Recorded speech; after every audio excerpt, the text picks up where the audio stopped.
Meditation expert. That's me.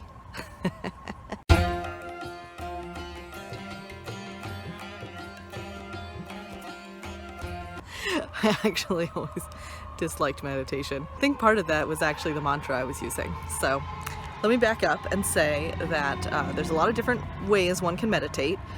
The one that I learned is mantra-based, like transcendental TM style. The key I think that all meditation has that connects it together is not thinking, controlling your mind and not letting your thoughts run wild and overtake you.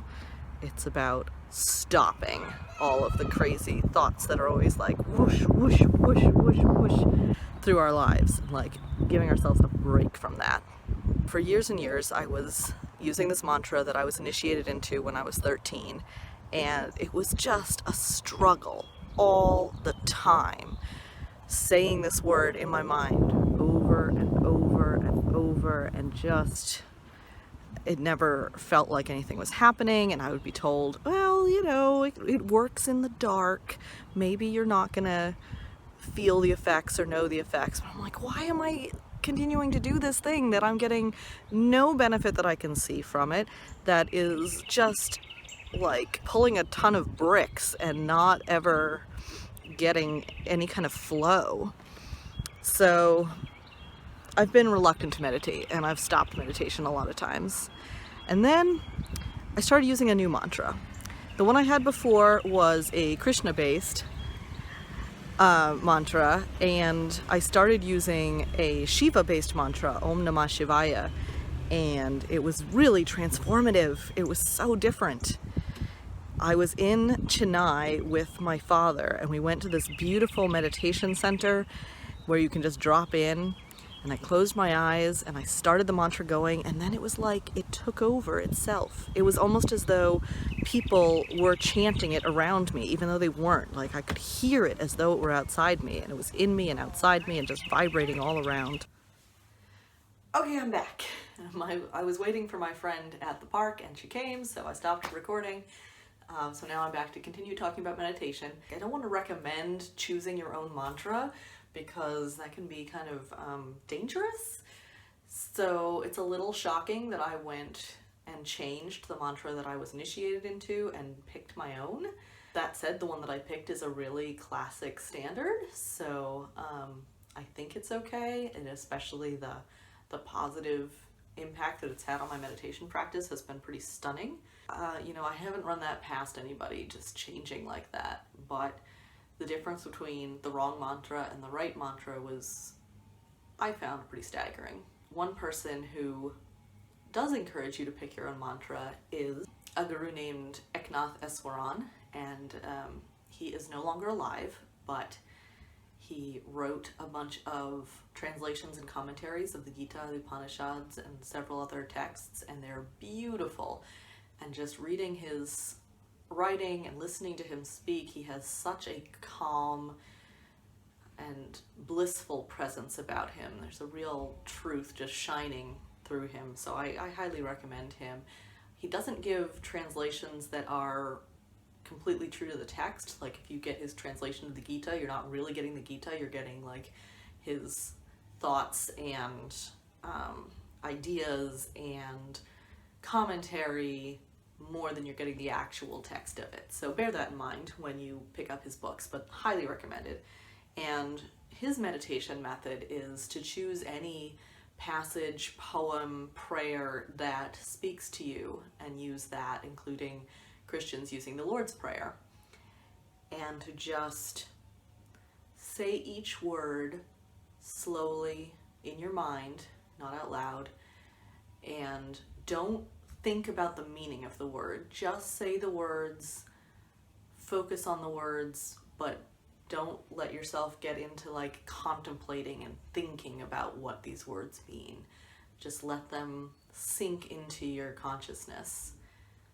And that's the real key in meditation, is not to stop and think about it, but to let that sound resonate through you. And thoughts are going to come up. They always do. And there's no time when things feel more urgent than when you're in the middle of meditating, and you have to learn to say to those thoughts, I'm going to put you aside now and come back to you later. And just keep on returning, bringing your attention back to the mantra as many times as it takes. And that's the practice of meditation. It's not just hearing the mantra evenly across the board. It is getting distracted and bringing your attention back, bringing it back, bringing it back. That's the whole of meditation. So once you have your mantra, the only other thing that you really need to keep in mind is your posture. You should be sitting up very straight. They sometimes say as though a string is pulling you from the top of your head. So your spine should be all nice and aligned. It doesn't matter after that point if you're crossing your legs, if you're sitting on a chair with your feet flat on the ground, if you're sitting on a bench. You don't have to have any special hand gestures. You don't have to sit with your hands like this. You may feel tempted to lie down or do it while you're getting ready to go to sleep. And while you can use your mantra to kind of relax yourself, relax your mind, and help you to sleep, that's not actually meditation. So you do not want to lie down when you're actually doing the meditation. You will just get into a sleepy state instead of a meditative state, and it's not the same thing. And the second thing is the length of time. We always did 30 minutes at a time in my group. We did 30 minutes in the morning, 30 minutes in the evening. I know a lot of places that do 20 minutes. If I were you, I would start small. Start with whatever's sustainable. So if that's 5 minutes, that's fine. Start with that and sort of build up to a longer period of time. You do want to give it enough of a chance until I would say it's a little bit uncomfortable, like boring in a way. Like you don't want to let yourself off the hook too easily and too fast when it gets tough and you just want to get up and you want to go do something else. You want to think about something else. You want to escape from the power of being in your mind and being present to whatever is coming up. So don't give yourself that out. Really set a time and say, I am going to do it for this long, and don't stop early.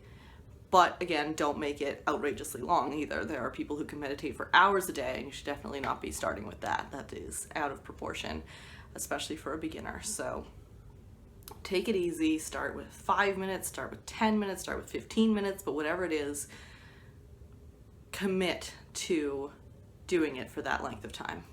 It's a good idea if you can find a teacher, someone to guide you in meditation, to make sure that you're on the right track. A lot of times for people, meditation can bring up a lot of really deep psychological stuff that can be very intense. I have not experienced that, maybe because I've been meditating since I was 13. There might not be that much hidden for me to bring up, but I do have a friend who started on a Tai Chi meditation and experienced very intense emotions that it was unclear where they were coming from, just assaulting him.